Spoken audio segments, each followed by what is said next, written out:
Como decíamos, para nosotros es muy importante no olvidar, recordar los hechos que se han sucedido para el esclarecimiento de la verdad de lo que ha ocurrido en hechos de violencia contra el movimiento estudiantil en Colombia. Para eso hemos invitado a estos dos maestros a conversar, a dialogar con algunos dispositivos de memoria que hemos preparado, algunas fotografías que nos servirán para establecer este diálogo de la importancia de los archivos en la construcción de memoria, en la importancia que está viviendo nuestro país en relación al esclarecimiento de la verdad y sobre todo para que el país también conozca cómo ha sido reprimido, perseguido, estigmatizado el movimiento estudiantil a lo largo de su historia. Así que les damos una bienvenida, maestro Archila, Jorge Mora. Gracias. Desde Archivos El Búho y el equipo de Imborrables, con algunas organizaciones y grupos de estudiantes en la Universidad Nacional hemos venido adelantando una serie de actividades que iniciaron este 16 de mayo, haciendo también un homenaje a las víctimas del 16 de mayo de 1984. Así que vamos a iniciar este espacio con una frase de Rodrigo Torrejano de Archivos El Búho que dice de la siguiente manera: pensar que la memoria hoy implica buscar los archivos y apropiarlos, darles sentido y encontrar en ellos múltiples narrativas que permiten reencontrarnos con nuestro propio presente. Quisiera hacerles una pregunta para empezar este diálogo, y para ustedes, ¿qué sería o cuál es el rol que juegan los archivos en las reflexiones y en la construcción de narrativas sobre lo sucedido contra el movimiento estudiantil? Profesor Mauricio Archila, tiene usted la palabra.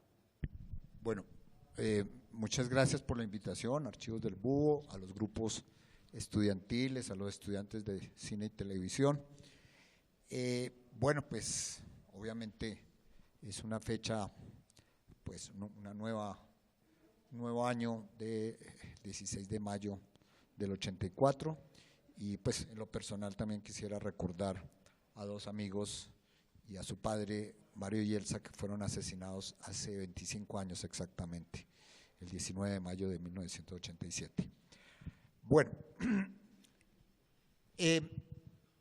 los archivos, pues primero habría que decir que hay mucho tipo de archivo. En general, pues para la investigación histórica en particular y en general para lo que es la búsqueda de la verdad en la que está empeñada la sociedad colombiana, salvo algunos personajes que no quieren que se conozca, pues todo tipo de archivo es bienvenido, es necesario. Los archivos no nos entregan la verdad absoluta. Todo archivo ya es precedido, su organización, su intención, por intereses, ¿no es cierto?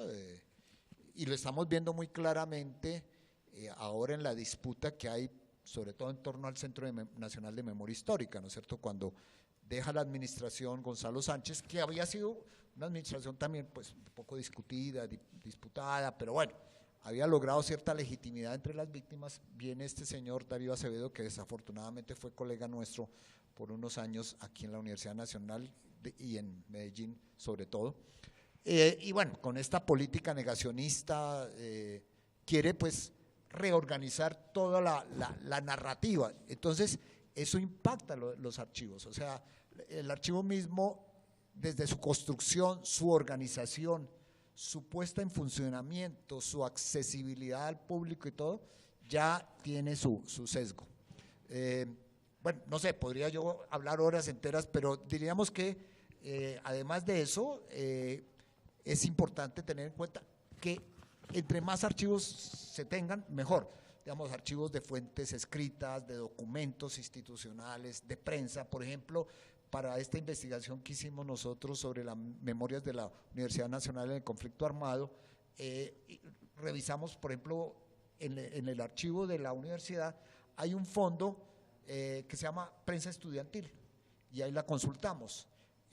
Los colegas o los estudiantes del grupo de la Oficina Estudiantil de Medellín también tienen, por ejemplo, unos archivos que ellos grupos anteriores estudiantiles fueron recolectando. Entonces, bueno, archivos de prensa, prensa estudiantil, archivos de prensa nacional, regional, archivos fotográficos, como el de Jorge, que nos fue muy útil también, porque pues muchas veces visualizar es importante. Algunas, bueno, el film Asalto de Carlos Álvarez, bueno, vi que es la democracia también, pero particularmente de Asalto, que fue, digamos, filmado en el 67 y con un agregado en el 69 de pues asalto de la tropa, en ese caso del ejército, de la policía militar, a la universidad por unas protestas, cosas que ya tú mencionado. En fin, diría que los archivos orales también, las entrevistas, hicimos cerca de 25 para esta investigación, pero esto que estamos haciendo aquí es también, pues, va a quedar filmado una grabación. Entonces, todo ese tipo de archivos cuenta mucho, pero terminaría diciendo que lo sustancial es un poco cuál es la intención con la que se busca investigar en los archivos y saber que todo archivo va a tener su sesgo, como todo investigador lo tiene.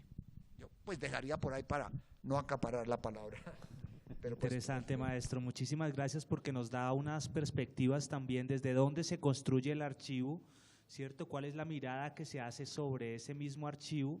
Y digamos, y eso cómo se va haciendo, se va construyendo una narrativa, y próximamente hablamos de eso. Maestro Jorge Mora, ¿cuál es su perspectiva frente a este punto? Bueno, buenos días para todos, los estudiantes y el grupo EBO. Voy a hablar un poco acerca del archivo y por qué me ha interesado.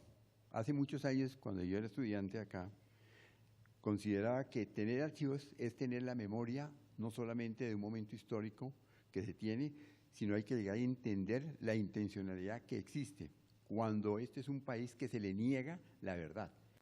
Nosotros una ausencia de archivo visual, lo desconocemos. A través de la fotografía, a través de los grabados, a través de los escritos, a través de lo que son las fotografías de prensa, de pronto encontramos nosotros muchísimas posibilidades para hacer una narrativa. ¿Qué sucede? Cuando vemos nosotros como investigadores que las personas acuden, digamos, a la prensa, pero no hay ningún registro visual. Entonces, la imaginación de la persona hace digamos, un recorrido mental de lo que ha podido suceder, pero no sabe realmente qué fue. Una fotografía es el puente entre lo que sucedió y puede generar otra narrativa totalmente diferente. La experiencia que nosotros tuvimos, por ejemplo, cuando hicimos el libro Negro de la Represión, que fue un libro que hicimos con Jorge Villegas y el Comité de Presos Políticos, buscamos algunas fotografías para llegar ahí y alimentar el libro, porque de lo contrario nada. Acudimos a muchos archivos, a muchas personas y fue dificilísimo, y hay algunas cosas que fueron personales. El archivo hay unas posibilidades que hay que llegar a entender. Hay un archivo que es el personal, otro que es el colectivo, que es importantísimo, otro el que pueden hacer algunas personas que están interesadas en lograr aunar toda una serie de esfuerzos para que uno pueda llegar y hacer una narrativa de qué es lo que se está visualizando. Una fotografía puede llegar y también salvar en un archivo. En una fotografía que salió en un periódico, un estudiante lo cogen preso y lo atacan de una cosa que no era cierta. Pero gracias a esa fotografía, que después se recupera a los pocos días, este muchacho salió libre. Entonces demos cuenta cómo es que también el uso del archivo también puede ser manipulado. El caso reciente simplemente del señor que creo que se llama Fico, que llegó y sacó una fotografía de las Paz Galleras, la montó y llegó y hizo que era una fotografía de él. Entonces se manipula. Entonces muchas veces también hay que tener mucho cuidado qué tipo de archivo, qué tipo de imagen y sobre qué se fundamenta para llegar y hacerlo. La fotografía también sirve para que el artista logre también recrear algún momento, como fue el caso que hicimos nosotros en el taller Cuatro Rojo. Le hicimos homenaje a Tuto González, que fue un estudiante que fue muerto en Popayán, y entonces eso nos sirvió a nosotros para llegar a hacer una narrativa en una ficha de Tuto González. De María Ospina Pérez, doña Berta, y toda la clase política. Entonces, el archivo nos sirve a nosotros también para confrontar lo que estamos viendo, lo que se está narrando y lo que se quiere ocultar y lo que se quiere que se sepa. Es evitar justamente el olvido, porque muchas veces el olvido genera un trauma en las personas. ¿Cuántos niños, cuántos jóvenes, cuántas madres, cuántos han muerto y no se conoció nada? No se supo nada de su imagen, absolutamente nada. Hay una narrativa que hay en la película de un italiano que es un camarógrafo que se va por los pueblos diciendo que él es el que ha organizado y ha sacado a todos los artistas habidos y por haber. ¿Qué sucede? Que hay un mafioso que no tenía ninguna fotografía, entonces lo contratan a él para que haga la fotografía. Pero cuando hace la fotografía sucede que como él ha sido un farsante, no tenía rollo. Y entonces cuando hacen eso, entonces ya cuando se dan cuenta, pues los otros ya, ¿qué pasó ahí? Se negó la visión del que era. Y entonces la narrativa queda como si fuera una ciencia ficción y no como si fuera un hecho real. Entonces el hecho de ver las cosas ya cambia. John F. Kennedy, la película, ahí llega y se ve que a través de la fotografía se descubren una cantidad de cosas, donde físicos que analizan todo lo que fue el recorrido que tuvo Kennedy, cómo fue la cuestión de la muerte. Entonces, todo eso va ayudando a construir y a conocer un poco más una historia. ¿Ve? Después hablaremos un poco acerca de una fotografía que tenemos acá. Cargada de una emergencia de memorias, nombran ustedes unos momentos de la historia muy fuertes, muy poderosos, y el ejercicio nos hace preguntarnos si cuando se hace esa fotografía o cuando se escribe ese texto, cuando se recoge ese testimonio, ¿se va pensando en la construcción de un archivo o esa reflexión sobre esa recuperación del pasado entra después? No. Uno hace la fotografía es para que quede, porque inmediatamente queda el testigo, el testimonio de lo que fue. Voy a contar una historia muy triste para un caso personal. Con unos estudiantes de la Universidad Piloto hicimos una serie de estudios de 114 barrios de Bogotá en el año 74 al 84, de la cual 83 eran de Ciudad Bolívar. Todo era un archivo de la historia de Bogotá. Tenía una que era desde el barrio Tunjuelito hasta Los Héroes, todo el recorrido que se hizo cuadra por cuadra con los estudiantes. Una persona llegó este año, en enero, y en su sapienza mental y su torpeza consideró que eso no servía para nada porque era viejo y botó todo ese material, cerca de unas 5.000 fotografías. Se niega la historia, porque además habían testimonios, no solamente visuales, sino que se habla, por ejemplo, de Juan Martín de Loa.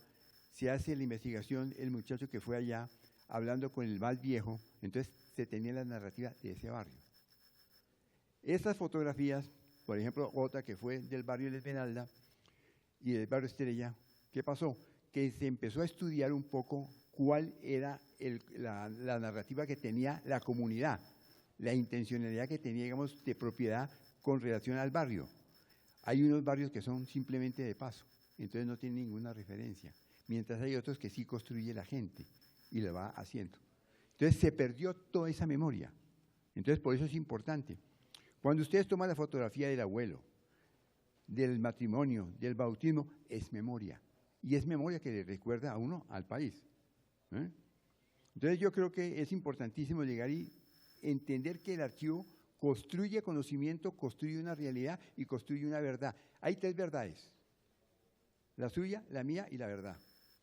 Entonces simplemente son formas de llegar y analizar las cosas y hay que llegar y ver el contexto.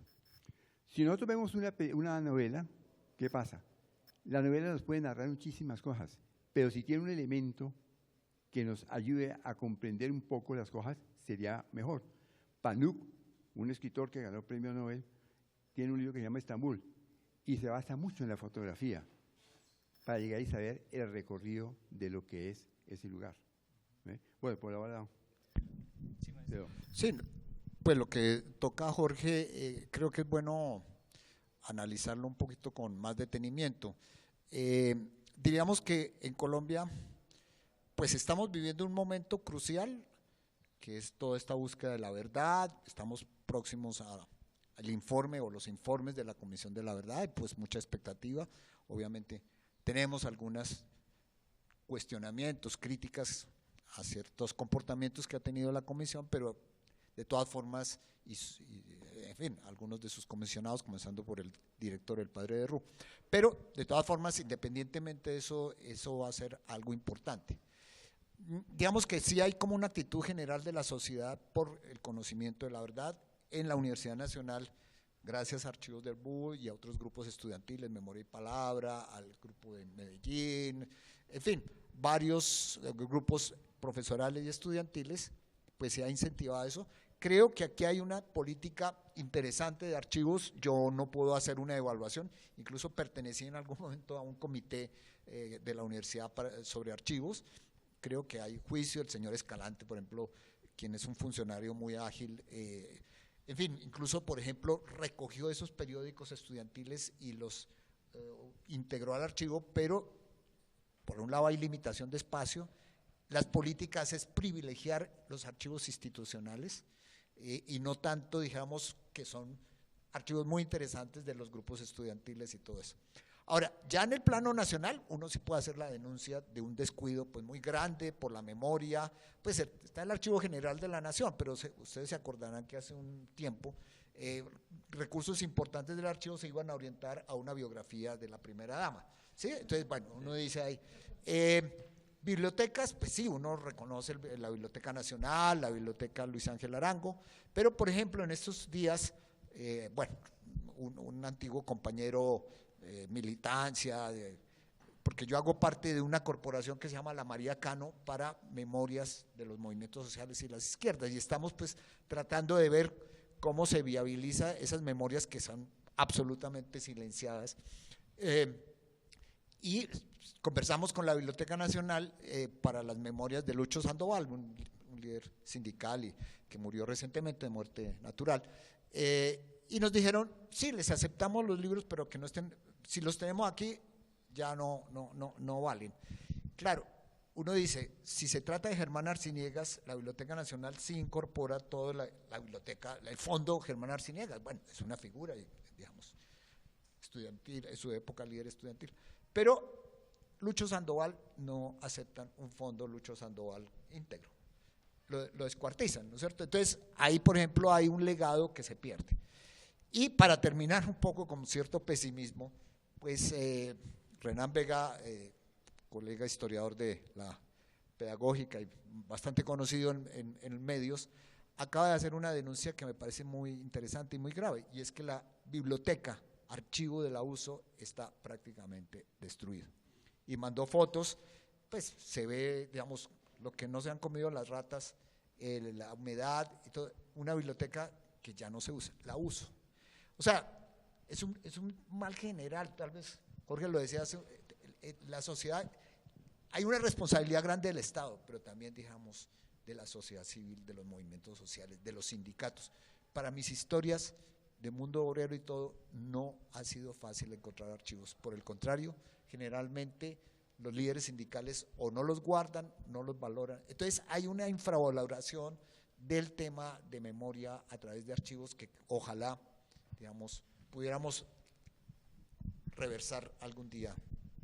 Sí. Bueno, lo que está hablando Mauricio, hay una cosa que Luis Sandoval, yo lo conocí, fuimos amigos. Yo tengo toda la mayor cantidad del archivo de él, lo que son las columnas que él hizo. Yo grabo toda esa información de prensa. Yo tengo lo de María Cristina La Torre, tengo lo de Bejarano, tengo lo de ahorita, todos los mejores periodistas, grabo todos esos materiales que yo llevo como 10 años grabándolos y todos los voy a dejar en la memoria que va a quedar aquí en mi fondo. De lo que está hablando es la negación que hay en una forma permanente de destruir todo. Estoy en la Biblioteca Nacional hablando con la directora y cuando dije, ¿por qué no está acá la toalla de tiro fijo? Dijo, no puede ser, no podemos llegar y tener eso aquí. Le dije, señora, así le disguste, es parte de la historia, así no nos guste, porque es negar una realidad, de lo que sucedió acá. Eso fue una observación. La otra es cuando le dije, mira, hay un cuadro de José Antonio Galán, la cual es falso. No corresponde a una realidad. Digo, pero ¿cómo no? Si es un moderno, esto lo hizo un pintor. Le dije, no, porque sucede que el uniforme que está utilizando ahí es de los usares, de Napoleón, los usares, que lo usaba para eventos muy especiales. Y el que tiene él no es de José Antonio Galán porque es de 1778, que no existía. ¿Y dónde se acudió o por qué sabe usted eso? Por los archivos de los uniformes militares. Entonces inmediatamente se niega ese punto de vista. ¿Ve?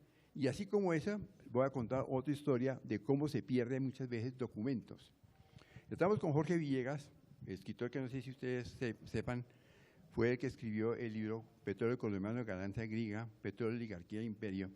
Estamos en el archivo cuando estaba Pilar Moreno de Ángel en la Biblioteca Nacional. Abandonado y tirado en el piso estaba el tema de Panamá, de Óscar Terán. ¿Cómo es posible que llegue y esté tirado en el abandono, lo que fue una pérdida para el país? Óscar Terán, entonces inmediatamente, Jorge, fuimos donde Daniel Samper y estuvimos hablando, lo conocíamos y se hizo la denuncia públicamente. Y se logró recuperar el libro de cómo fue que perdimos nosotros a Panamá.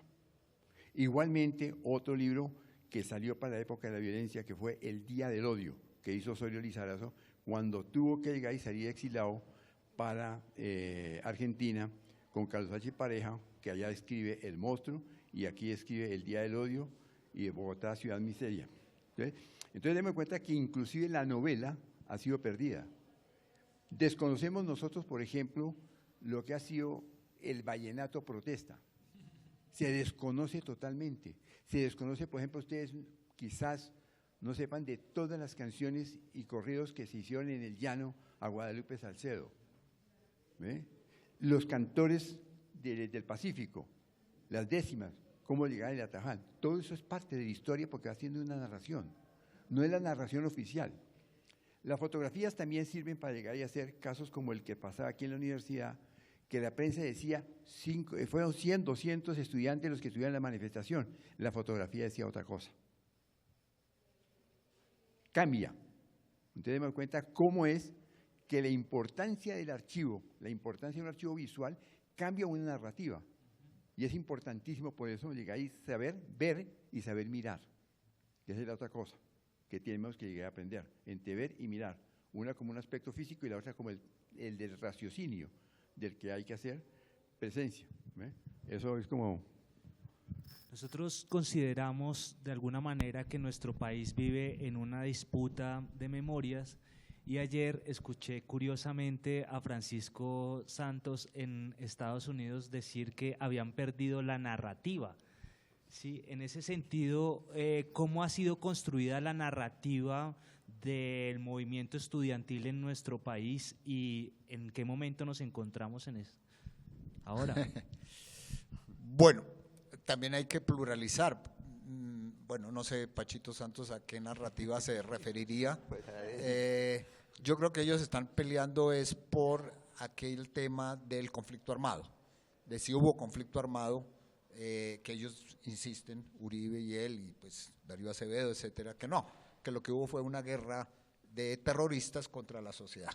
Y entonces se legitima pues a los grupos insurgentes y al acuerdo de paz y toda esta cosa. De pronto esa es la narrativa que dicen que se está perdiendo.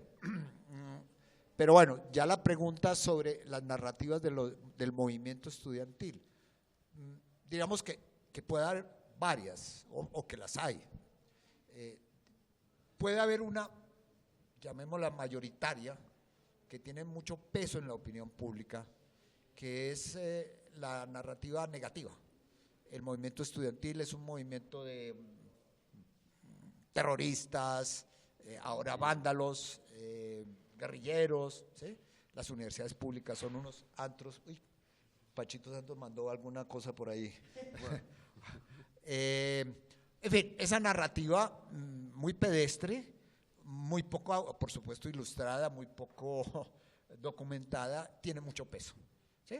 los noticieros, pues en general, cuando hay un tropel aquí en la Nacional o en la Distrital o en la Pedagógica o en la de Antioquia, etcétera, nuevamente los estudiantes salieron, bloquearon el Transmilenio, se tiraron tantas estaciones, 2 policías golpeados, y bueno, a veces mencionan, y un estudiante, cuando realmente lo que constatamos en la investigación que hicimos es que, claro, hubo afectación de la fuerza pública, es decir, por ejemplo, un patrullero murió pues ahí en la 45 de una papabomba que le cayó aquí entre el casco, y en fin, y hubo, sí, pero de los 500 víctimas, aquí Oscar que me acompañó en la investigación, 500 y pico de víctimas, 400 y pico, en comparación con la fuerza pública diríamos que unas 10, 15, por conflictos universitarios, digamos, no entramos a contabilizar otros. Entonces, claro, hay una afectación mucho más fuerte del movimiento estudiantil. Ahora, yo diría que gracias a los esfuerzos, y no es por echar cepillo, pues, de Archivos del Búho, de otros grupos estudiantiles, ya mencionaba uno que existió y que todavía subsiste en cierta medida, Memoria y Palabra, de la que pues estuve muy cerca, la oficina estudiantil en Medellín, el trabajo que hace Oscar Iván en su laboratorio de memoria, lo que hacen aquí en el Departamento de Historia con el archivo digital, de historia digital, en fin, pues no me voy a poner a enumerar todos los grupos estudiantiles, profesorales, gracias a esos esfuerzos, a veces también de las organizaciones, hay que decir, pues en su época la JUCO, la JUPOA, después, bueno, ahora la UNES, antes lo que fue la FUN, que pocos documentos desafortunadamente dejaron, pero gracias a esos esfuerzos, pues hay una cierta narrativa o contranarrativa que muestra, digamos, la importancia del movimiento estudiantil para lo que ha sido la democracia en este país, para que lo que ha sido, si se quiere, un poco el antiimperialismo, a veces con exageraciones, como por ejemplo cuando tacharon a Falsborda pues de agente del imperialismo, es decir, sí ha habido pues tal vez de la CIA y cosas de estas, sus exageraciones, de pronto un poco dolorosas, pues que alejó a Orlando un tiempo de la universidad, pero en general uno reconoce que ha sido un actor clave para la democracia, fueron los que lucharon en primera línea, y en esa época no se utilizaba esa expresión, pero la reivindicamos contra Rojas, en cierta medida contra el cierre del Frente Nacional, contra Turbay, bueno, en fin, hasta nuestros días. Y también, digamos, por una política de corte nacionalista, por ejemplo, al movimiento estudiantil se le debe mucho los logros en términos de libertad académica, de autonomía, ¿sí? Nuevamente con exageraciones, pero ha sido fundamental. Quisiera decir que no solamente el movimiento estudiantil, fundamentalmente el movimiento estudiantil. De las 500 y pico de luchas universitarias que encontramos, el 90%, 85% eran estudiantes. También los profesores, cada vez menos, hay que decir. Yo ya estoy pensionado, entonces ya me puedo dar el lujo de aquí estamos. No, y lo decía también cuando era activo. El profesorado, yo creo que desde los 90 ha entrado en una dinámica del puntaje, diríamos que un poco la lógica neoliberal, no todos, y bueno, subsisten organizaciones sindicales de profesores y algunos intelectuales, pero digamos el profesorado sí se ha ausentado un poco, aunque apoya a veces. Y los trabajadores, que son pues pocos, cada vez menos, pues por toda la tercerización, pero que también han dado sus luchas importantes. Entonces, hay esas contranarrativas que desafortunadamente no tienen el impacto nacional que puede tener esta otra narrativa mayoritaria. Pero bueno, hay que seguir haciendo el esfuerzo y yo creo que materiales audiovisuales pueden tener también a veces mucho más impacto que, bueno, yo soy de los que saco libros y ese libro está muy bien hecho, pero no deberíamos contentarnos solamente con los libros, tratar de impactar, por ejemplo, en una época Canal Capital tenía mucha receptividad, creo que puede volver a tenerla a través de algunos medios. Los otros medios es más difícil, pero bueno, se puede buscar y bueno, quién sabe qué pase con las elecciones. Digo yo, no me pongan muchas ilusiones allí, pero esperemos que haya un cambio y que estas políticas de la memoria y en concreto que reciban, que den posibilidad para que se transmitan masivamente contranarrativas, pueda darse, ojalá. Es que hay una cosa de un libro que es muy bueno a ese respecto que se llama Para verte mejor América Latina, de Gasparini, con textos de Galeano, que es un libro que va haciendo todo una anatomía, digamos, de América Latina a través de la fotografía. De lo que está diciendo con Mauricio, hay cierta intencionalidad que tiene uno como fotógrafo. Posiblemente si después les mostraría algunas fotografías y la intencionalidad que yo tuve con cada una de las puestas que yo hice para hacerla. ¿Por qué? Porque muchas veces, como miramos, como vemos pero no miramos, en el contexto de lo que estamos mirando encontramos elementos que sean de juicio. Cuando llegamos y vemos frases de los grafitis, por ejemplo, pero si ese grafiti está acompañado de una figura que le antecede, da otra sensación. Yo les voy a mostrar unas fotografías que después yo creo que para llegar a hablar un poco más acerca de ello. De lo que está diciendo también Mauricio respecto a cómo ha sido la estigmatización, recuerdo bien que antes de que se hiciera la película de Asalto de Carlos Álvarez, la brutalidad con la que entró el ejército con tanques de guerra, la desproporcionalidad, piedras contra fusiles. La universidad no tenía muros, entonces estaba toda abierta. Nos cogieron a varios, yo estuve en el batallón Caldas, nos cogieron aquí en Bellas Artes, y ver policías y ejército cogiendo los libros de nuestros compañeros, pisoteándolos. O sea, la fuerza bruta contra la razón, que es lo que siempre ha sucedido. Y eso tiene esa narrativa, que el enemigo interno es el estudiante porque piensa. Ellos no tienen la capacidad de pensar sino de actuar. Y así fue como entra el ejército y retiene una cantidad de cosas. No dejaban tomar fotografías. Es muy curioso porque aquí también hay que hablar otra cosa. Muchos estudiantes se negaron a que se hicieran fotografías y se filmara. Jorge Silva trató de filmar y muchas veces fue parado para que no hiciera esas filmaciones. Carlos Álvarez hace la película, la narra y se va a una cantidad de archivos. Otro trabajo que se hizo fue el de otra película, fue el de Rómulo Carvalho. Rómulo Carvalho fue compañero, yo lo recuerdo muchísimo allá en la cafetería central, lo matan y entonces eso generó ya un impacto, pero la prensa no dice nada. No dijo nada, absolutamente nada de él. Posteriormente, ya siendo profesor, cogieron a unos muchachos en Tabio. Y esas fotografías impactan. Y es donde uno le ve la brutalidad que ha tenido el Estado. Los cogieron y los colgaron de un helicóptero y los empezaron a rodar por el pueblo para generar miedo. Entonces la fotografía en ese orden también, o la imagen visual, también sirve como para intimidar y mostrar algo.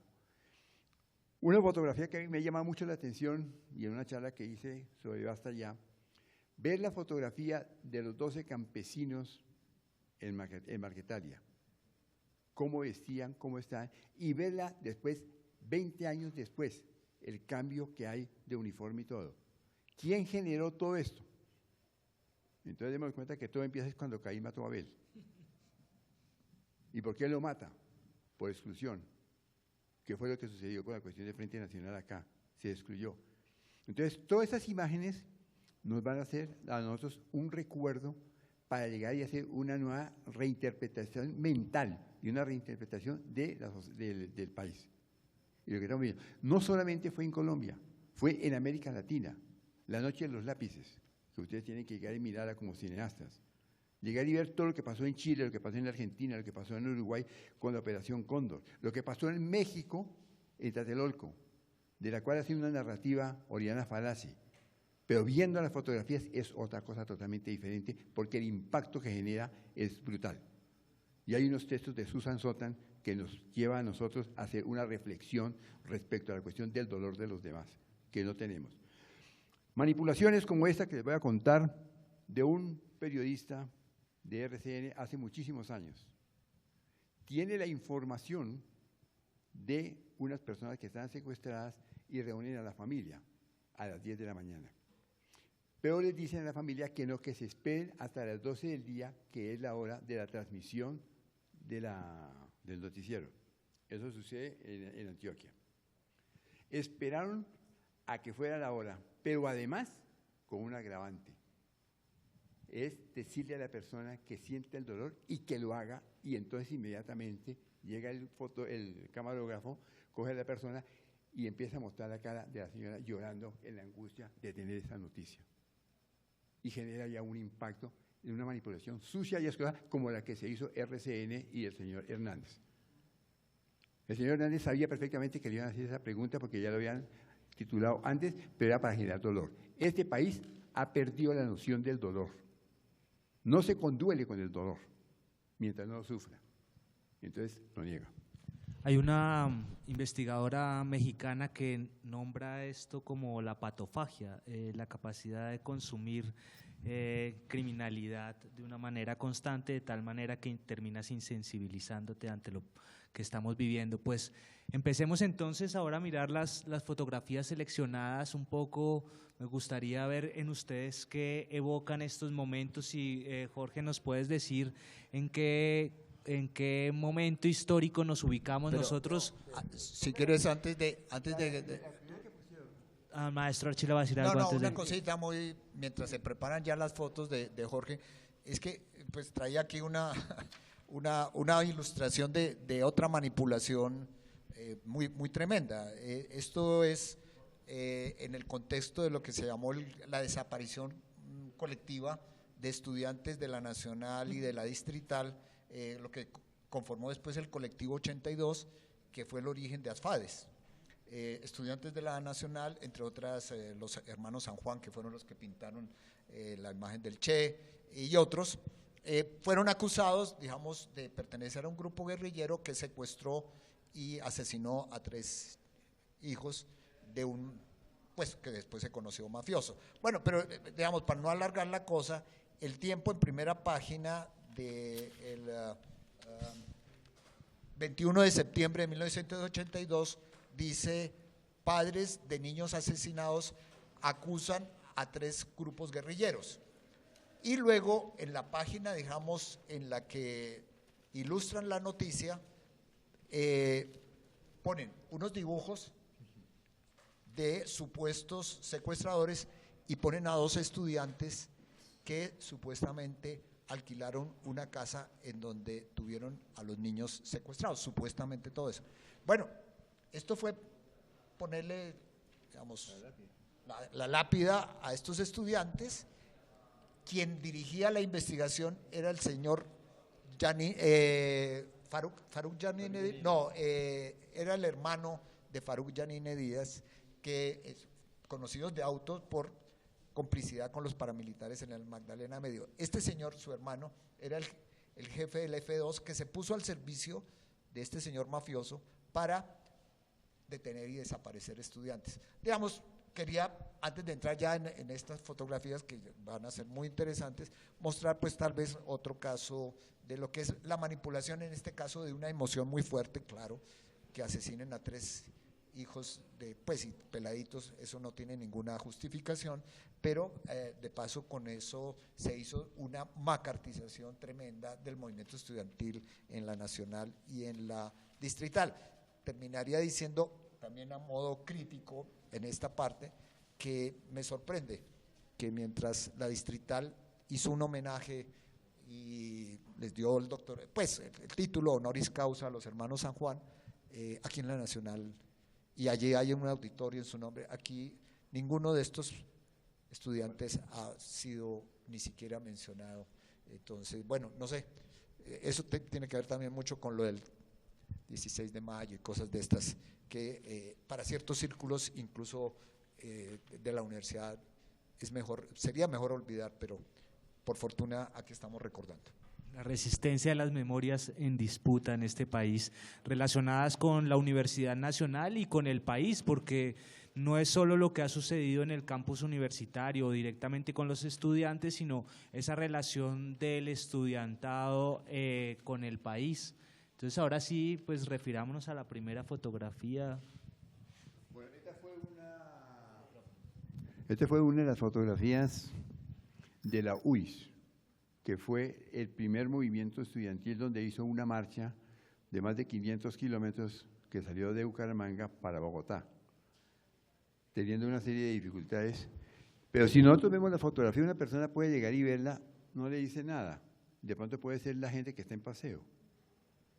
Están muy calmados con su sombrerito y todo, porque no hay ningún elemento que relacione esa fotografía con algo que está sucediendo, porque no hay ningún afiche, no hay ninguna valla, no hay nada. Hoy por hoy ya se tiene. Anteriormente las consignas se hacían era con brea, en las paredes y con brocha, que era una cosa diferente. Entonces aquí salen los estudiantes de la Universidad de Santander que tienen una disputa con el rector y con el director disciplinario. Fue violenta esa represión que se hizo allá y ellos se niegan. Entonces ellos hacen la marcha después de hacer una convocatoria con la comunidad y hablan sobre la necesidad de llegar y que el país se entere. Y la única manera de hacerlo era haciendo una marcha, ya que los medios no cuentan nada. Y si cuentan es una fotico y nada más. Pasa. La otra.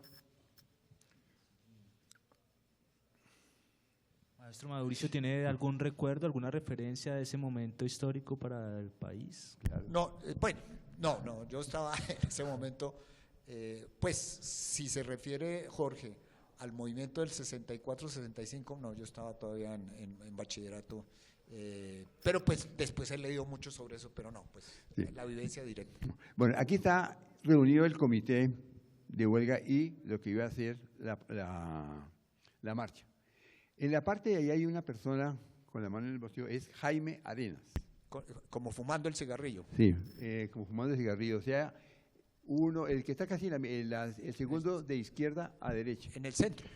Jaime Arenas después se convierte en una persona muy importante en el gobierno de Galán, perteneciendo al Ministerio de Educación, donde hace el mejor proyecto de educación que se había hecho hasta el momento. Él pertenece después al Ejército de Liberación Nacional. Ya después él hace una crítica cuando se retira del Ejército de Liberación Nacional y es asesinado en la calle 18 con carrera cuarta. Una persona joven, 24 años, y eso fue un impacto que generó en la juventud. Conoció también a Camilo Torres. Bueno, esta también es en otro sitio. Entonces, en cada recorrido se reunían, en algunos casos se reunía con la gente para llegar y comentar qué era lo que estaba pasando en la universidad y las exigencias que estaban pidiendo los estudiantes, que han sido siempre las mismas. Educación, calidad y materiales para poder trabajar.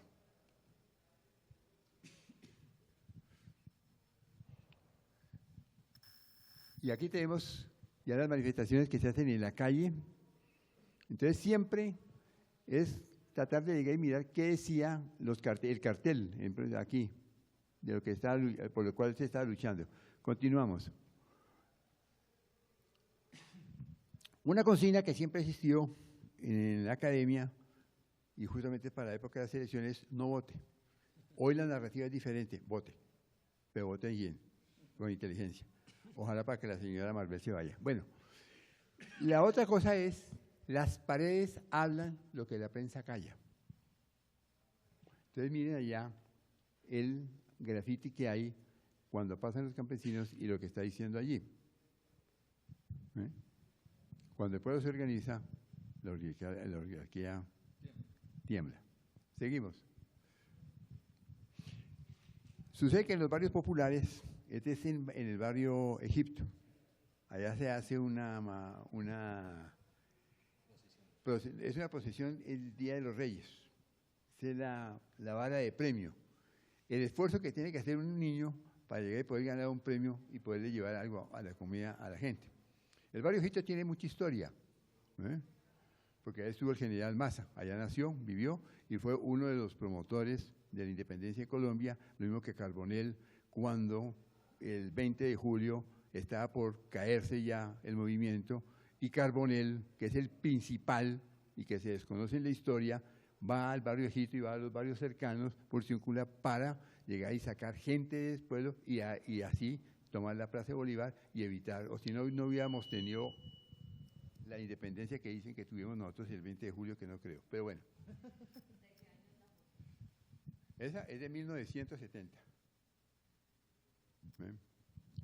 Bueno, nosotros con Archivos El Búho hemos dispuesto un blog en donde se reúne este material de archivo que están comentando, este material audiovisual. La página es imborrables.org, allí pueden encontrar todo este material que estamos tratando de recopilar y también unos ejercicios de memoria que hemos venido realizando esta semana en la universidad, haciendo marcación de algunos puntos en donde se recuerda a estas víctimas del movimiento universitario. Yo quisiera pedirles a ustedes una reflexión de por qué es importante entonces no mantener estos ejercicios de memoria vigentes y la necesidad también de actualizarlos en esa construcción de verdad, de esclarecimiento de lo que ha pasado contra el movimiento universitario y contra también algunos docentes que se han presentado críticamente contra el establecimiento.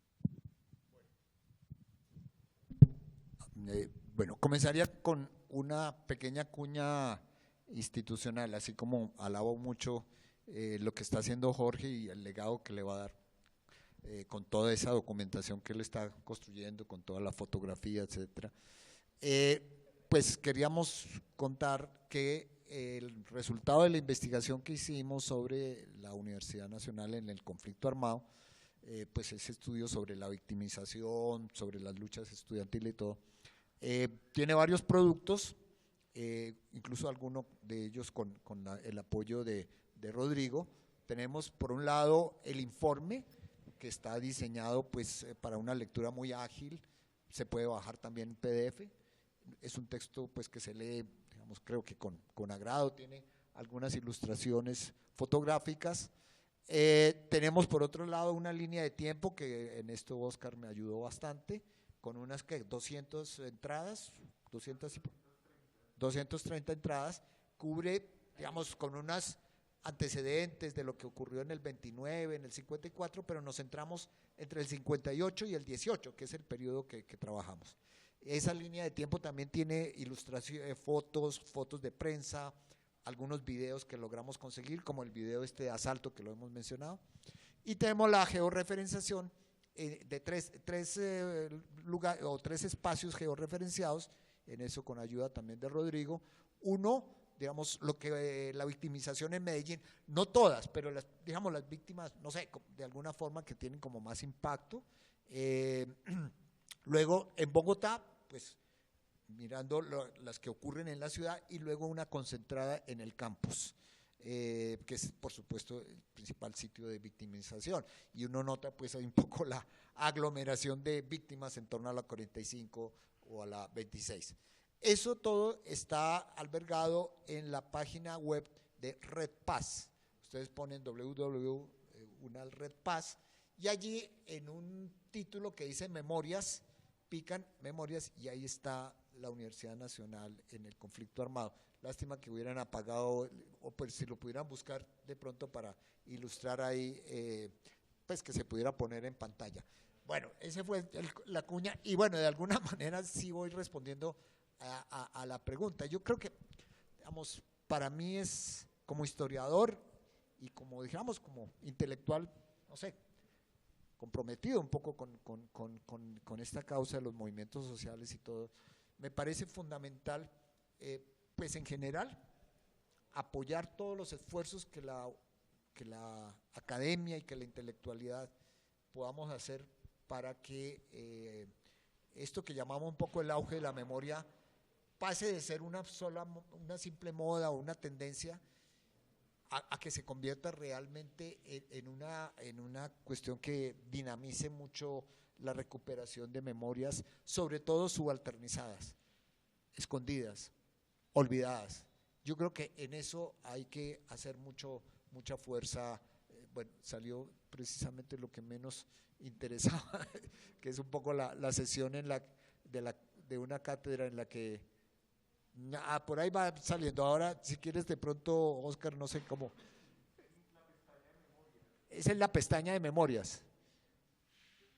Es eso. Y abajo al fondo. Ahí estamos saliendo. Ahí está, bueno, ya con esto. Entonces sí, simplemente yo diría hay que hacer el esfuerzo y lo que estamos haciendo acá es tratar de incentivar en general la recuperación de la memoria histórica, en particular sobre el conflicto armado y sobre, bueno, porque no toda la historia ha sido de victimización, también ha habido logros, resistencias, alguna que otra conquista de los movimientos estudiantiles, por ejemplo lo de la MAN, etcétera, que también vale la pena tenerlo como memoria. Entonces, pues ojalá hubiera muchos grupos como grupos de archivos del Búho, como el grupo estudiantil de la oficina en Medellín, como otros grupos que incentivan esta recuperación. Yo creo que es importantísimo llegar y ver, verdad que es que recuperar la memoria es difícil, porque es una especie de autoanálisis. Y ese autoanálisis creo que debe empezar ya en la familia, porque muchas veces la familia se ha negado al pasado. ¿Cuántos de ustedes han hablado con su abuelo para que les diga qué fue su vida, qué fue lo que sucedió, cómo sucedió? Recuerdo eso y lo hago como comentario muy personal, cuando yo me reunía con mi padre y empezaba a hablarme de lo que eran las guerras en el 19, allá en Boaita y el Cocuy, donde estaban los chulavitas. Entonces uno ve que hay una cantidad de historias que desconocemos. En Boaita se formaron los chulavitas, que era la policía conservadora, que su objetivo era matar liberales. Nosotros hemos vivido siempre unas guerras brutales, no solamente ahí. Anteriormente era el trapo rojo y el trapo azul. En el Cocuy, cuando se lo tomaba Huicán, cuando le tomó Macaravita, el Espino, entonces se cogieron al pueblo de Cocuy y las casas estaban divididas, unas manzanas eran liberales, otras conservadoras, y no se podían ver. Y todo el mundo andaba prevenido. Esas cosas se desconocen realmente de la historia, porque a nosotros se nos negó la historia. El señor Gaviria quitó del pensum la historia. Negar la historia es también negar lo que fue la construcción de un país, cómo se construyó, cómo se dio. El señor Montalvo, cuando decía que todo era sangre y fuego, las frases que decía el señor Londoño, hay que hacer triza la paz, ese fue el objetivo y lo cumplieron. En ese sentido hay que llegar y respetarle la palabra al señor Londoño, la respetó, él. Así se hubiera tirado al país, no importa, pero lo hizo. Negamos nosotros la historia de por qué fue que la burguesía y en la guerra de 2000 días perdimos nosotros el canal de Panamá. Óscar Terán era senador allá en Panamá y la escultura está aquí en Pereira. Desconocemos la historia, por ejemplo, del primer indígena así que fue presidente, Melo, José María Melo, traicionado inclusive por la misma clase de los artesanos, y el señor Mosqueda lo saca porque lo iban a fusilar, lo sacan y termina yéndose del país exilado y está en Guatemala y allá casi se toma el poder y termina peleando con Benito Juárez. ¿Cuántos conocemos nosotros de la gente que ha luchado, que ha estado por fuera de Colombia, afuera? Sandino, ahí hubo Archila, entre esas cosas, santanderiano, estuvo allá con Sandino. Avelino Rosas. Los estudiantes apoyaron muchísimo el movimiento de los artesanos. Cuando la masacre de las bananeras, Bravo, entonces hay una manifestación de los estudiantes protestando por ello. Mientras que Jorge Luis Gaitán está haciendo la controversia en el Senado, los estudiantes están haciendo su manifestación y matan a Bravo Páez. La matanza de las bananeras, hay muchos registros visuales. Y lo más triste es que el señor Cortés dio la orden de matar traicionando a su país. El señor Cortés, que son de las cosas que digamos y desconocemos. Entonces yo creo que es importantísimo la historia verla desde la narrativa con los viejos, desde la narrativa de la novela, que es importantísimo también, porque hay muchas novelas que nos hablan. Cuando uno llegue a ver las novelas de Caicedo, cuando uno llegue a ver muchas novelas, como en política Jorge Pardo, que es uno de los que tiene 5 libros que están dedicados simplemente a todo el tema de la violencia y el nacimiento de lo que fueron los movimientos guerrilleros. Vázquez Castaño, que era banquero, él trabajaba allá. Entonces Entonces, no solamente es el estudiante es el motor porque tiene la capacidad de analizar, de ver. Pues, en ese momento, pues, había un fervor en el pensamiento de los estudiantes para llegar y generar una controversia y generar historia. Y eso es lo que ha pasado acá, que es el caso como que rescato yo de Jacobo Arana. Bueno, antes de pasar a ver si hay alguna pregunta del público, queremos darle la voz a Rodrigo Torrejano de Archivos El Búho, uno de los colectivos que ha estado impulsando esta semana la memoria universitaria. Rodrigo. Bueno, gracias, Eric. Profes, creo que es una conversación bastante nutrida, digamos, incitadora también, como alrededor de lo que puede generar esa conexión entre memoria y archivo. Nosotros queremos, digamos, como hacer la lectura del llamamiento a la Semana de la Memoria. Y pues después de eso creo que hacer unas preguntas, porque ya por ahí decía alguien que tenía varias y muchas preguntas de lo que ustedes han venido conversando. Entonces, sin olvido en nuestros corazones, 16 de mayo de 2022. Sin olvido en nuestros corazones es una declaración en la que la memoria pasa por lo más sensible de nuestro cuerpo colectivo y nos permite recordar, sentir, habitar, ser, pensar y hacer como posibilidad. Fundada en el pasado, cargada de presente y con la esperanza puesta en que nuestro futuro sea distinto, esta Semana de la Memoria Universitaria pretende conmemorar a quienes ya no están, a quienes con sus luchas y apuestas políticas hicieron que el campus se pintara de muchos colores y se convirtiera en una trinchera colectiva. A ellas y ellos todo nuestro amor eficaz. Este campus que habitamos es testigos de las historias que han construido hombres y mujeres que estuvieron dispuestas a transformar la sociedad y el país con pensamiento crítico, academia crítica, con nueva escuela y poder popular. Por eso habitamos este campus como un lugar de memoria. Resaltamos las marcas que ha dejado la guerra en nuestros pasillos, pastos, plazas y porterías, así como repintamos y repintaremos las consignas que siguen hoy siendo vigentes y que pugnan por mundos distintos para todos, todas, todes. Porque el campus y la UN es nuestra, del pueblo y de sus luchas. Con el 16 de mayo como referente de las violencias sufridas por la comunidad universitaria, a 38 años de los hechos que transformaron la vida de la UN y de varias generaciones desde el 84, reconocemos que la violencia que el Estado ha ejercido contra los estudiantes, profesores y trabajadores sindicalizados de las universidades del país ha sido sistemática.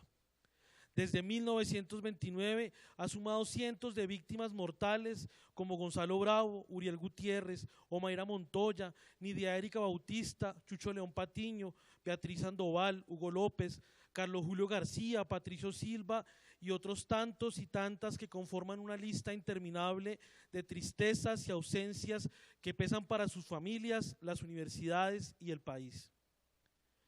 Cuando hablamos de las memorias siempre es mejor hablar en plural, porque no se trata de un relato único o acabado, sino que exaltamos y que reconocemos que estos ejercicios por recuperar el pasado contienen distintas voces, narrativas y formas de representarlas.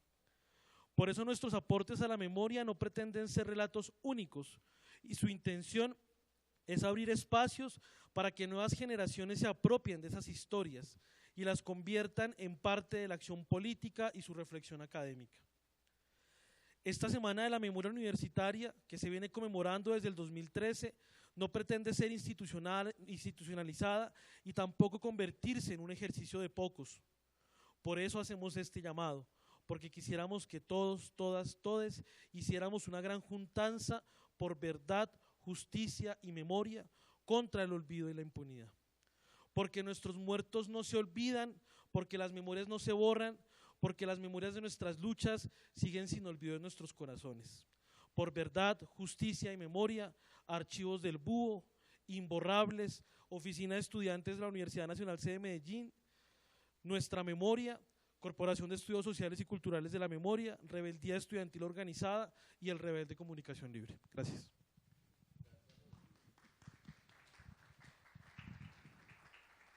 Bueno, entonces, como decíamos, queríamos darle la palabra al público. No sé quién quiere preguntar primero. Maestro Alejandro.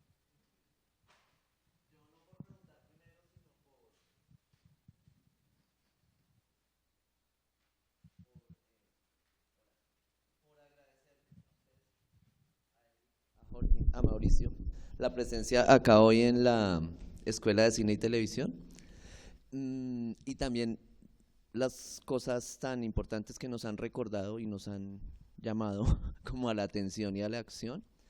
Yo era quien decía que tenía bastantes preguntas, pero no puedo hacer bastantes. Entonces, simplemente a mí me parece que ese entorno al que se refería Mauricio hace un rato, este entorno en el que estamos esperando un informe y unas recomendaciones de una comisión de la verdad,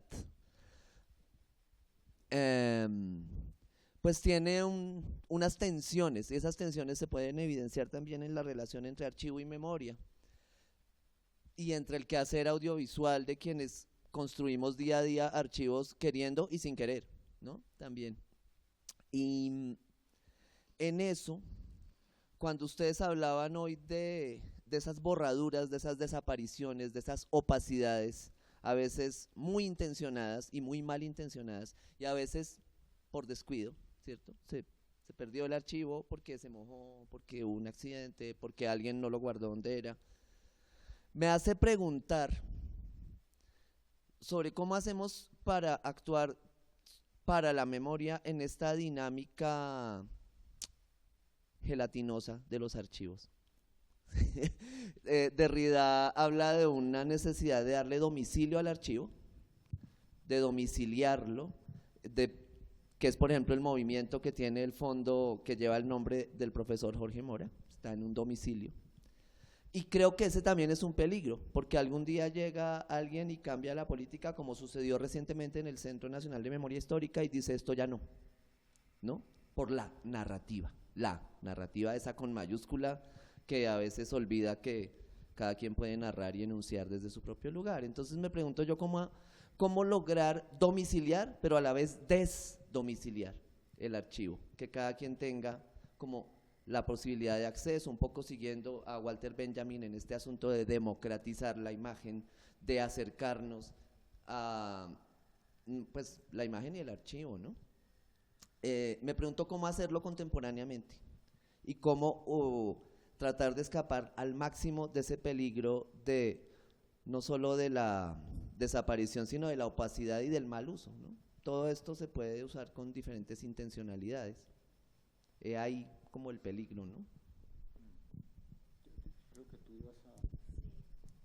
Pues hagamos una rondita.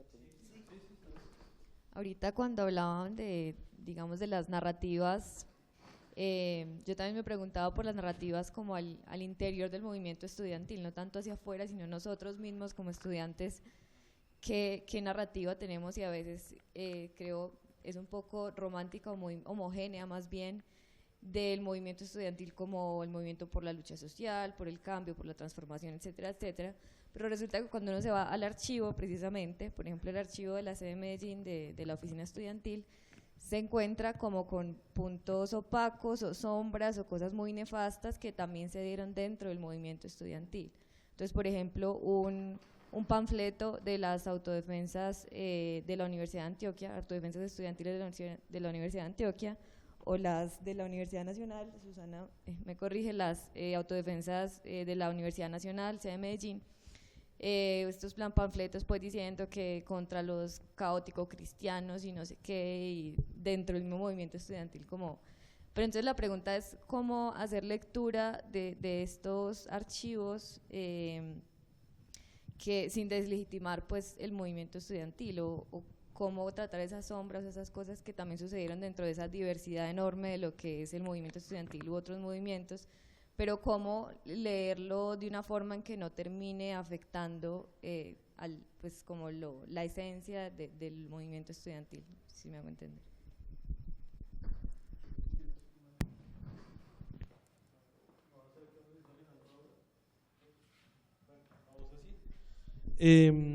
Pues a propósito de lo que planteaba la compañera, también de un comentario que hizo el profe Jorge hace un rato, hace un mes corto Archivos del Búho presentó un informe ante la Jurisdicción Especial para la Paz sobre el caso de Tenjo y de la Sabana de Bogotá, sobre los estudiantes, muchos de la Universidad Nacional que militaban en el EPL y que fueron asesinados y ejecutados en medio de la acción de guerra. digamos, ese ejercicio lo hicimos, ese informe lo planteamos por solicitud de la familia y en acompañamiento con la familia, ¿no? Gracias al archivo que la familia, digamos, ha venido acumulando en su proceso también, digamos, como de sanación. Y ahí una primera idea. Estas memorias, estas narrativas también permiten sanar, ¿no? Y yo creo que, por ejemplo, la Universidad Nacional tiene una deuda muy grande con esa posibilidad de sanar.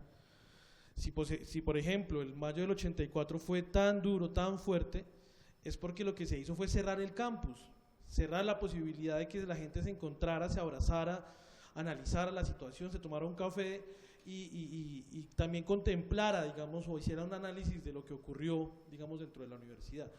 Y sin duda el archivo permite, digamos, reencontrarse después de mucho tiempo y poder sanar, digamos, poder desarrollar esas conversaciones que son tan pendientes.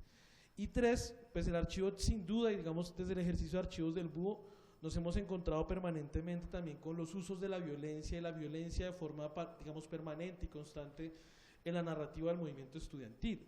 No solamente la violencia desde el interior del movimiento estudiantil, sino las violencias también que se han ejercido en contra del movimiento estudiantil.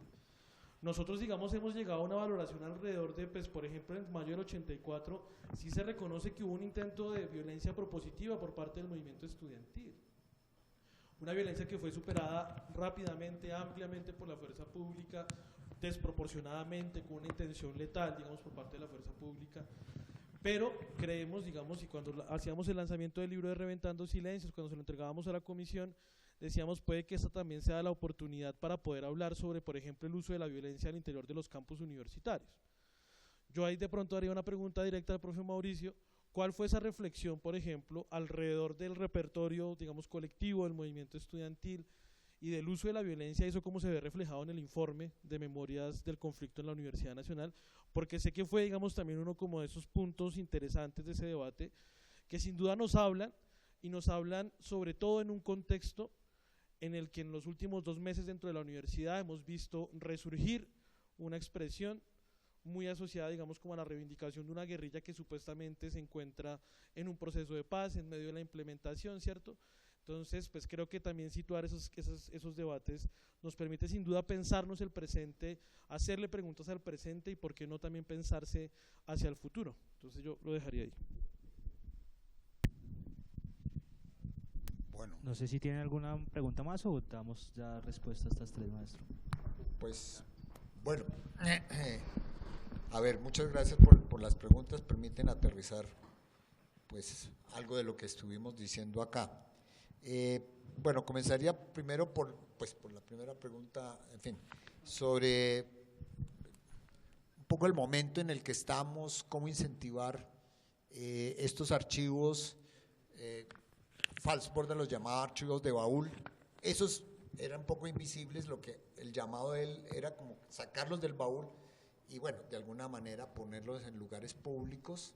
Pues por supuesto que, y algunos tenemos vocación de archiveros, entonces de guardar, y aquí Jorge dice que graba, ahora me contará cómo es que graba, si es que filma o se pone a leer el artículo, en fin, mucha gente hace recortes de prensa y toda esta cosa. Pero yo sí creo que los archivos tienen mucho sentido en la medida en que sean públicos y que sean asumidos públicamente y que ojalá pudieran ser consultados públicamente, claro, con ciertas salvedades. Se me viene a la mente lo que ha ocurrido sobre todo en Argentina, un poco con la ESMA, todo lo que fue la escuela de Marina donde hubo pues detención y todo, ahí volvieron, es un museo muy interesante, muy bien construido, mantenido, y hay pues documentos, archivos, pero por decirlo así, las víctimas han dicho, bueno, no queremos que cualquiera llegue, o hay ciertos documentos como de una cierta privacidad que solo podrían consultarlo X o Y personas. En fin, eso hay que fijar las políticas, pues porque tampoco se trata de abrir totalmente la cosa pues a ciertas situaciones privadas que de pronto no lo ameriten. Pero yo diría que ojalá hubiera políticas de Estado, no de gobierno, políticas de Estado en términos de preservación de archivos. Eso me parece muy importante. Esta mañana estaban dando una terrible noticia también, y es que en Tumaco prácticamente lo que es el museo o el museo o algo así de la memoria está pues prácticamente destruido. Entonces, fíjense cómo van saliendo este tipo de cosas, esfuerzos que han hecho las víctimas en algunas regiones, en Trujillo, por ejemplo. No es fácil que se mantenga eso. Entonces, bueno, tiene que haber una política de Estado, no de gobierno. Tiene que haber políticas también de las organizaciones, de las instituciones. La Universidad Nacional, yo creo que tenemos que ser autocríticos en eso. Y no es porque digamos, la rectoría actual nos dio un respaldo, incluso vicerrectoría nos dio unos recursos. Yo no me quejo por eso. Me quejo es que a esta rectoría y a muchas no les importa lo que ha ocurrido con el movimiento estudiantil, con el movimiento profesoral. O sea, está muy bien que hablemos, bueno, premios Nobel desafortunadamente no tenemos en la universidad, pero bueno, cuántos galardones, en qué ranking estamos, cómo nos evaluaron en el Consejo Nacional. Yo no niego esos logros importantes, yo he luchado por eso también, pero ¿por qué hacer tabula rasa de ese pasado que es parte de la vida de la Universidad Nacional y de las universidades? Entonces, eso me preocupa. Me preocupa lo que les dije del abuso, pero bueno, en fin, dejémoslo ahí en la cosa. Me preocupa que desde la sociedad civil no presionemos para que haya una política estatal de archivos. Y pues, ojalá las cosas puedan cambiar y se pueda impactar en nuevas administraciones. Eso.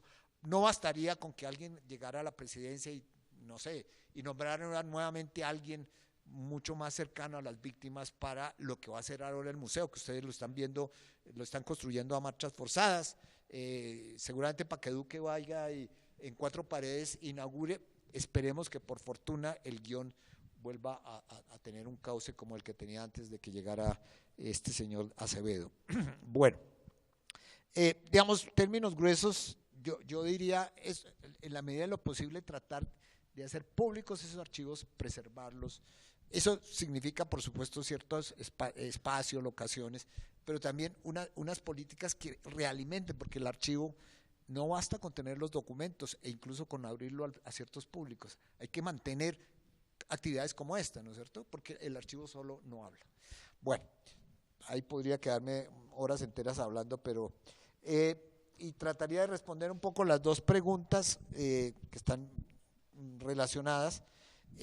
Yo sí creo que, pues en general, yo he tratado de trabajar los movimientos sociales desde una perspectiva plural, porque pues no hay un solo movimiento estudiantil, no hay una sola narrativa. Cuando me preguntaban del movimiento estudiantil, seguramente si hubiera aquí alguien de la JUCO, si estuviera pues, no sé, Jaime Caicedo, que fue presidente de la JUCO hasta cuando ya las canas se le hicieron muy evidentes, pues tal vez daría su versión. Si estuviera Marcelo Torres aquí de la JUPA, en fin, Camilo González, pues un poco el hermano de Tuto, pero no me refiero solamente a esas tendencias políticas, también, digamos, hay una cierta invisibilización del papel de la mujer en los movimientos estudiantiles. Incluso en nuestro informe, en algún momento tuvimos que hacer más visible lo que poco fue la violencia contra las mujeres, más, pues, menos proporcional pues proporcional un poco a la creciente participación que han tenido. Bueno,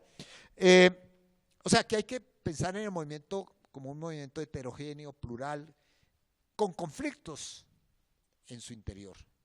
Y en ese sentido yo creo que hay que hacer unas narrativas con muchas voces, no solamente, digamos, con la voz, por supuesto, estatal, no, hay que oírla, pero la voz institucional, pues sí, la rectoría, los decanos, hasta los profesores, pero también las versiones un poco de unos y otros, ¿no es cierto?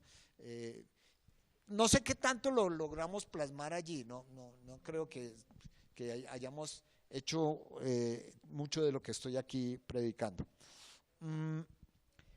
Nosotros tratamos de, digamos, en las bases de datos que construimos, que es otra fuente y nos apoyamos mucho, por mi cercanía precisamente a CINEP, en el Banco de Datos de Derechos Humanos, que es el que coordina el padre de Javier Giraldo, conocido en el país, y otra base de datos que yo más o menos mantengo, que es sobre luchas sociales. Nos apoyamos en esas bases de datos y allí, por ejemplo, tratamos de integrar, por supuesto, les decía, en términos de estadísticas, el 85% de las víctimas son víctimas estudiantiles. Hay que decir que dentro de ese 85% hay algún porcentaje en el que los victimarios fueron las guerrillas, muy poquito. Y hay casos en los que no supimos todavía totalmente qué ocurrió, como el caso del Duce. Hay una versión muy fuerte, y es que fueron paramilitares, digamos que esa es bastante plausible, pero hay otra muy fuerte, y es que fueron grupos de limpieza social desde la izquierda y supuestamente desde el ELN. No tenemos una certeza total. El Duce, pues, tenía un cierto origen anarco, había prestado servicio militar, y por eso algunos, y su papá era militar, sí, algunos decían que era un infiltrado, y esa fue un poco la acusación que flotó, ¿cierto? Entonces nosotros tratamos de integrar esas versiones plurales. El caso de la misma Negra Sandoval, es muy posible, por muchos testimonios que nos dieron, que hubiera explotado la carga que llevaba atrás. Algunos dicen que es que la policía le disparó y le explotó la carga.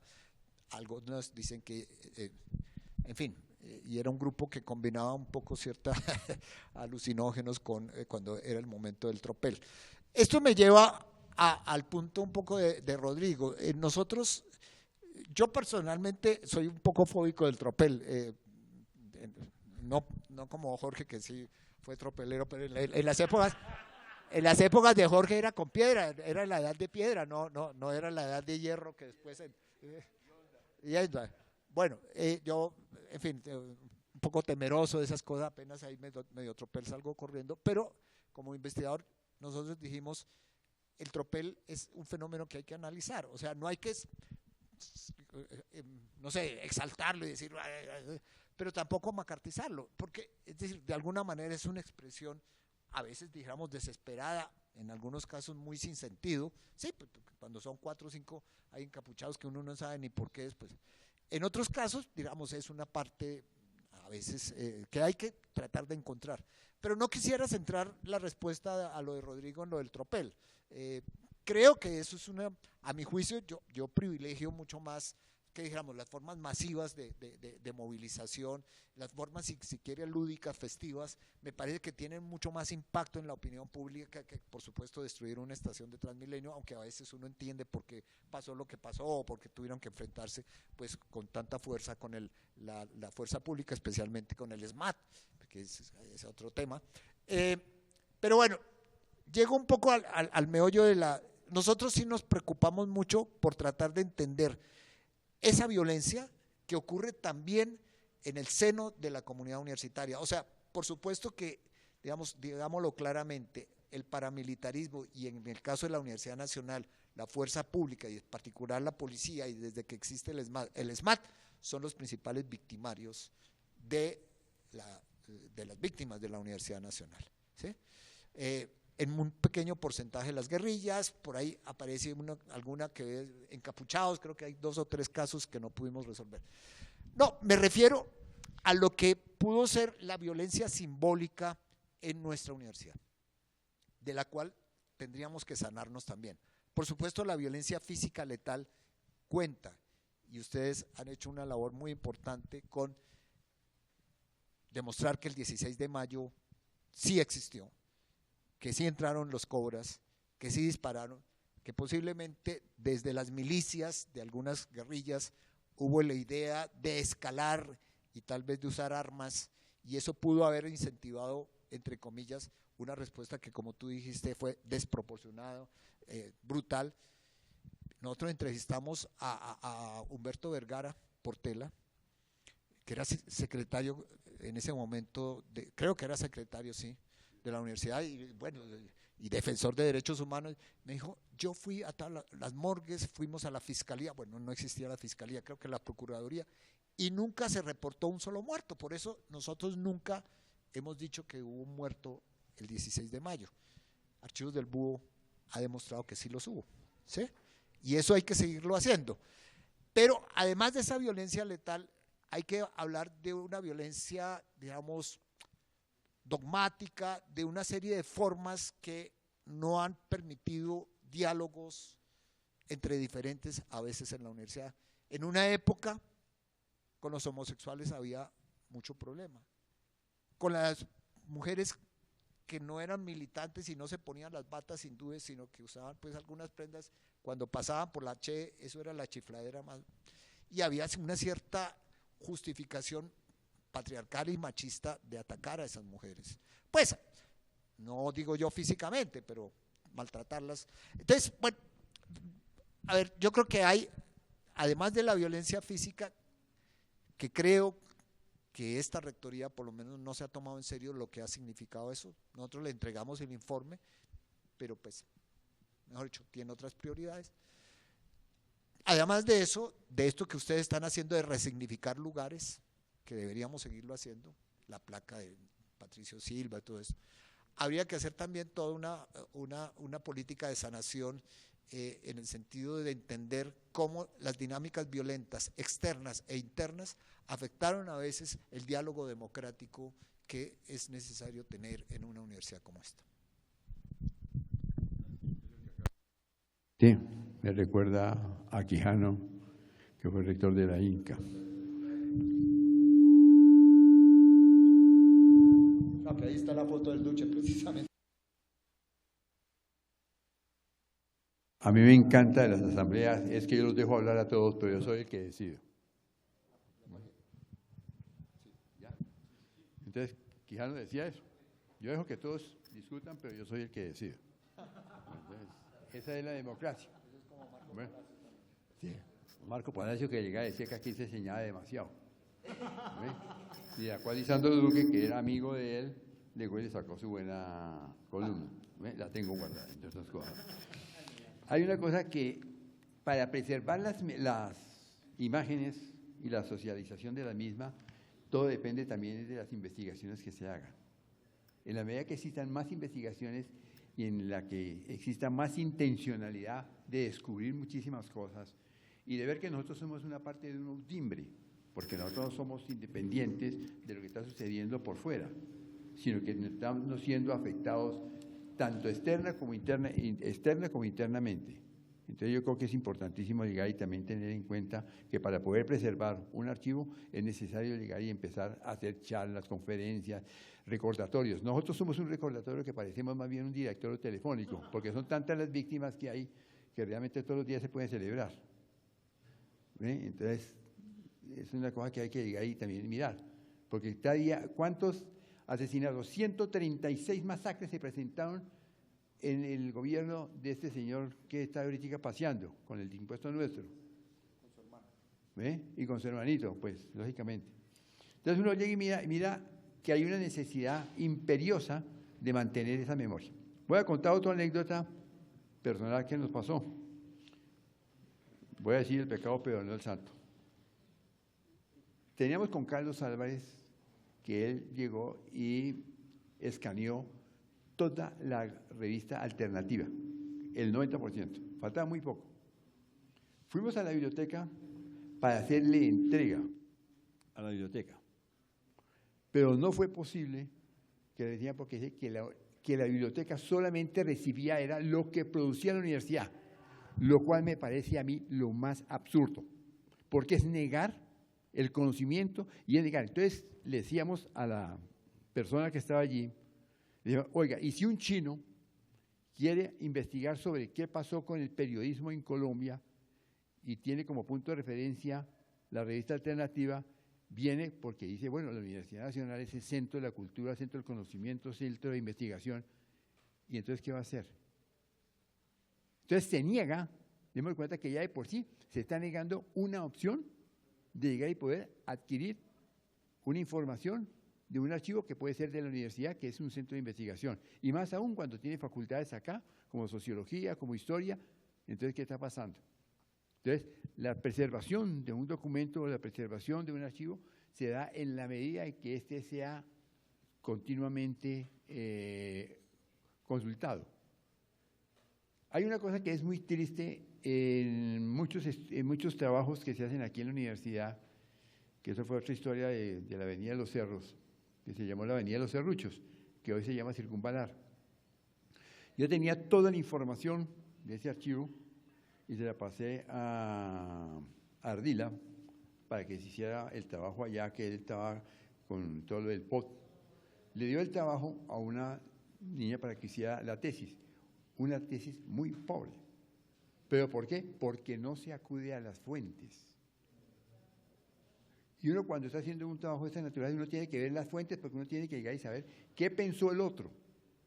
Es que el problema de nosotros es que no admitimos que el otro piense, sino que el otro es un imbécil porque no piensa como yo pienso. Y él también está pensando de mí lo mismo. ¿Ve? Entonces hay una contradicción interna entre nosotros. Entonces, la otra cosa es, que a mí me parece curioso cuando me está hablando del tropel, es que cuando se tiene piedra, se tira la piedra. Y al descargar la piedra se descarga la emoción. Y se convierte, eso ya es en un estado lúdico, y la policía también lo hace. Recuerdo a un compañero que va detrás de la policía, le dice, ya no tomaremos el poder y ya verán lo que les va a pasar a ustedes. Y el policía se regresa y con el bolillo le dice, pues antes de que regrese, tenga. Y pues, entonces simplemente es una cuestión de retaliaciones que tenemos nosotros internamente, inclusive con nosotros mismos. La primera contradicción que tenemos nosotros consigo mismos es cuando nos miramos al espejo, porque no nos aceptamos como somos. Queremos ser diferentes. ¿Cuántas personas, Otoniel? Uno llega y se pregunta, pero ¿cómo este tipo pudo llegar a ser lo que fue cuando perteneció a un grupo guerrillero de izquierda que uno se supone ha tenido que hacer? Don Berna, la misma cosa. El señor Obdulio fue del Partido Comunista. Exacto, de Enver Hoxha. Entonces, cuando uno llega y empieza a mirar todas esas cosas, uno empieza a decir, algo está pasando, algo está sucediendo y algo está cambiando. Algo tiene el agua cuando la bendicen. Entonces uno tiene que llegar y mirar qué es lo que está pasando y qué es lo que está sucediendo. Entonces yo creo que las fuentes, cuando se quieren preservar, hay necesidad de acudir.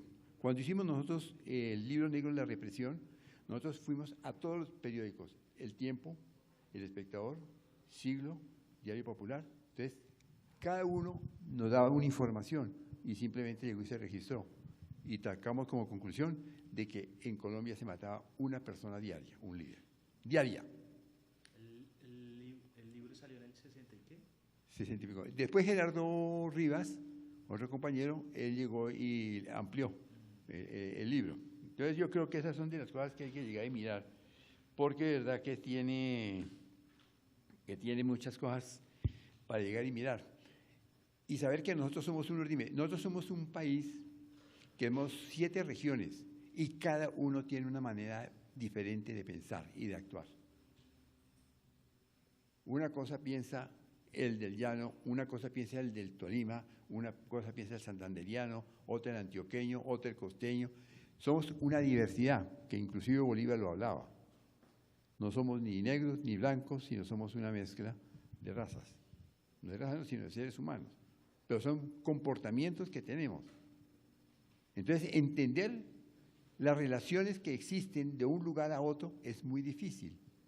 Entonces, aquí en la universidad yo recuerdo que se le tenía bronca a los costeños, el corroncho, los pingos, los toches. Entonces, esa era la manera de identificar a la otra persona. Y después ya fue cuando vinieron todos los otros grupos, cuando llegó y empezó el triunfo de la Revolución Cubana, el triunfo entonces ya se empezaba a hablar de Cuba, se empezaba a hablar de Albania, se empezaba a hablar de Rusia. Entonces, toda una confusión, era como la Torre de Babel, todos confundidos. ¿Ve?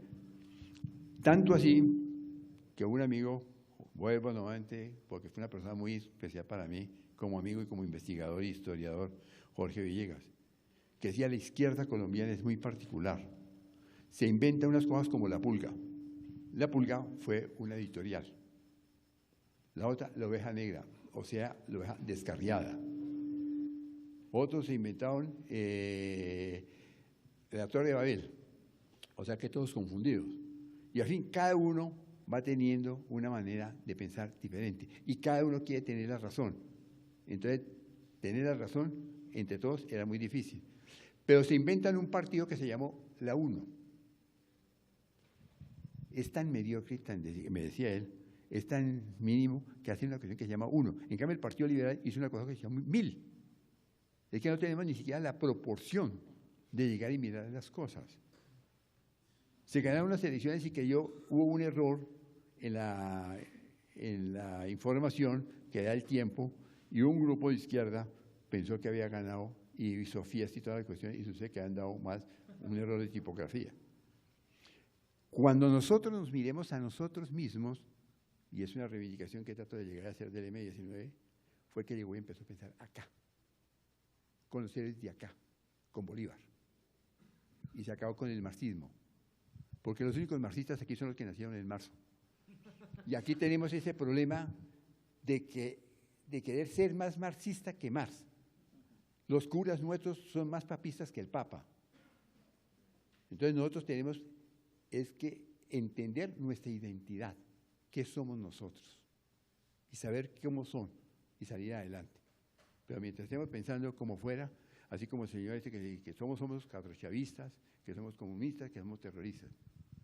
Y ellos han estigmatizado al estudiante, porque el que no piensa como ellos, inmediatamente tiene esa carga ideológica. Bueno, pues agradecerles a los dos sus reflexiones, las experiencias, los recuerdos, las memorias, y agradecerle a ustedes por la compañía, agradecerle también a la Facultad de Cine y Televisión por habernos acogido en esta conmemoración de la Semana de la Memoria Universitaria.